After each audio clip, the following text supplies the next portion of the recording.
Welcome back to another Me Kevin Roast video. So Kevin Helmut Pathrav just recently went on Andre Jick's podcast, and he said a lot of very interesting things that we just have to react to because, you know, making fun of this guy and roasting this guy will never get old because he says so many cringe things on a daily basis. It's like when you're making fun of a guy like this who just always puts his foot in his mouth, you're just never going to run out of content because he says so many cringe and just stupid things. It's like, I can't believe this guy's a following. But anyway, let's go ahead and react to it. But we got to start here first. We got to start here, folks. So this is Andre Jick's Don't Sweat It podcast channel, and he has a new banner on his channel. And if you can see here, you might see a bunch of familiar faces. Yes, folks, we have ourselves here, the Grifter Avengers. Yes, they got a whole superhero team going on here. Like, holy cow. Now, Spencer, I don't have a problem with Spencer. I actually like Spencer, okay?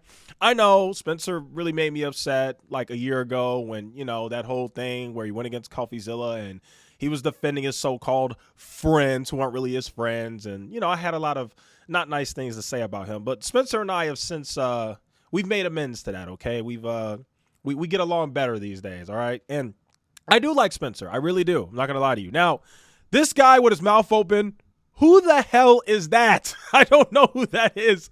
I don't know who that is. That's Jeremy, one of the biggest clowns on the internet.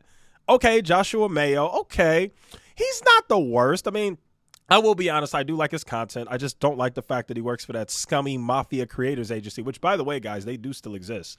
They did not go away because of the FTX thing. As a matter of fact, I would argue they've only gotten bigger because they've signed a bunch of new creators. But anyway, different story. I don't know who that is. Obviously, this is Andre Jick. This is some famous TikTok girl. Let's be real. Nobody watches TikTok except for, like, kids. Like, for example, let's play a game, guys, okay? I'll give you 5 seconds to answer this. Can you name a TikToker? Exactly. That's what I thought. You can't name a TikToker, can you? Can you name a YouTuber? All right. I proved my point. Okay. So we have Graham Stephan here. Okay. Another clown. I don't know who this weird guy is, but, you know, something about him just screams grifter. I don't know what it is.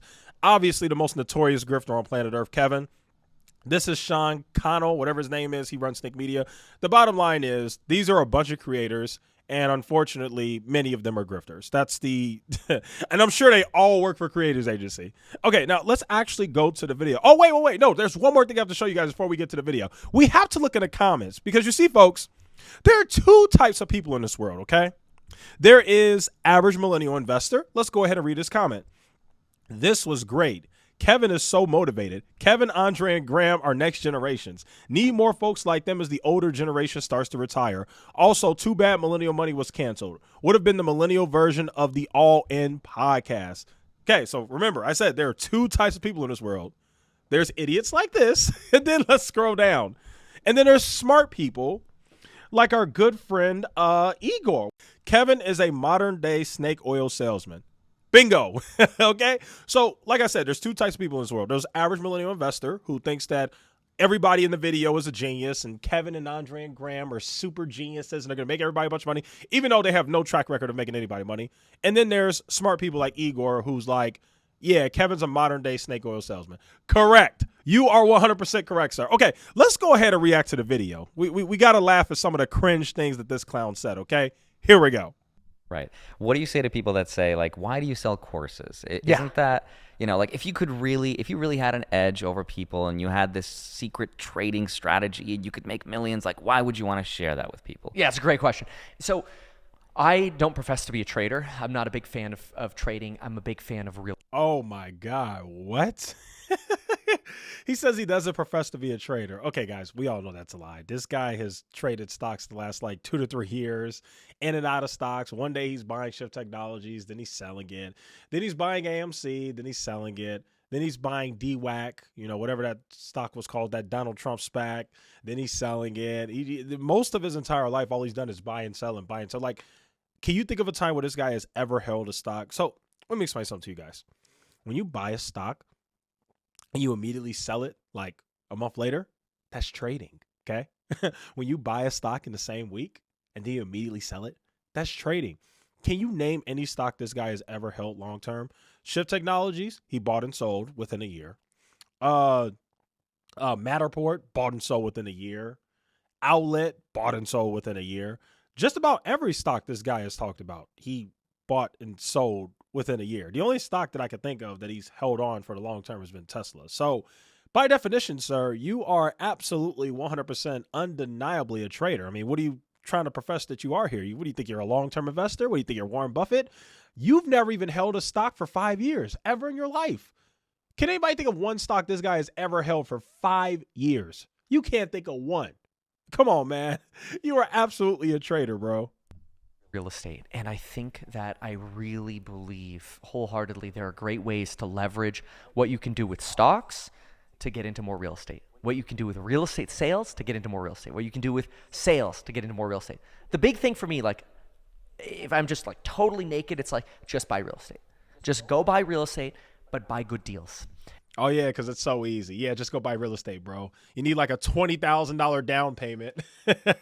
You need a certain credit score. You need a certain amount of money. Yeah, bro, just go buy real estate. By the way, that is the dumbest advice I've ever heard. I hate it when he gives this awful advice. He always does this. He's like, don't buy stocks, buy real estate. That is so dumb. No, if you are a regular average American, you should be buying stocks, continuing to build your wealth, maxing your tax advantage retirement accounts and different things like that. Like, that's what you should be doing. You should not be, let me go buy real estate. Let me go find a wedge deal.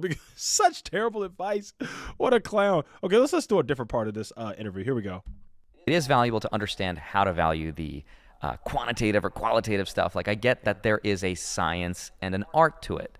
But I also understand, mostly art. But I also understand exactly that at the end of the day, you could know everything, but it goes the other way. It just goes the other way. Well, that's what I hate about stocks. And I talk about this in the stocks. One of the first things I talk about in my stocks thing is like, look, unless you've got like over $1 million, why are you here? Like, go make money, go make more. What a clown. So unless you have $1 million or more, guys, you shouldn't be buying stocks, according to me, Kevin. Why are you here? Why are you in my stock course? If you don't have $1 million, you shouldn't be here. You should be somewhere else. I don't know. Go make money. Go do this. Like, it's just that easy. He's talking as if it's just so easy to make $1 million. Like, what a clown, bro. More income and buy real estate, because this stocks is bullshit. Stocks, oh yeah, go make more income and buy real estate. Yeah, that's so easy to do. Yeah, go tell that to the mailman or the freaking guy that works at the factory, or I don't know, the guy that has like 2 jobs, like the guy that does like Lyft on the side but also has like a full-time job at like, I don't know, FedEx or something. Yeah, go tell them that. Yeah. Just bring up your income, make $1 million, and then buy real estate. Buy real estate, bro. You got to buy a bunch of properties, bro. You know what's funny? This guy literally, like, he first blew up talking about Grant Cardone. This guy has become the spitting image of Grant Cardone. I honestly can't tell the difference. This guy's no different than Grant Cardone. He's like a younger Grant Cardone. It's crazy. And my thing about my stocks course, for example, is basically trying to convey how bull and rigged it really is. Mm-hmm. Like, if anything, it's like, look, let's now find the real ways to make money. Would you guys? He is right about that. I actually think that the stock market is kind of rigged too. I 100%. Well, I'm not even gonna say I think that. I know that. Like, there are certain things at play, but that's why you have to invest a certain way. If you invest a certain way, like investing long term, buying index funds, you'll be fine. But if you think you're just going to be able to day trade or swing trade or whatever, then yes, you're going against a bunch of different entities out there that kind of rig it against you. Like, they kind of make it so that they benefit and you don't, in a way, if you know what I mean. So yeah. Anyway, that's really all I got for today's video. Absolutely hilarious. There was a section where he talked about his plane, but I think Andre Jick kind of clickbaited us here. He didn't really talk about that he regretted his plane purchase. He just kind of lied and said, oh, I love the fact that I have my plane and I don't regret it at all, and I wish I bought a bigger one. Just all this dumb stuff, which, by the way, I still maintain my opinion that plane is going to bankrupt him. But anyway, that's really all I got for today's video. Thanks for watching. See you guys in the next one.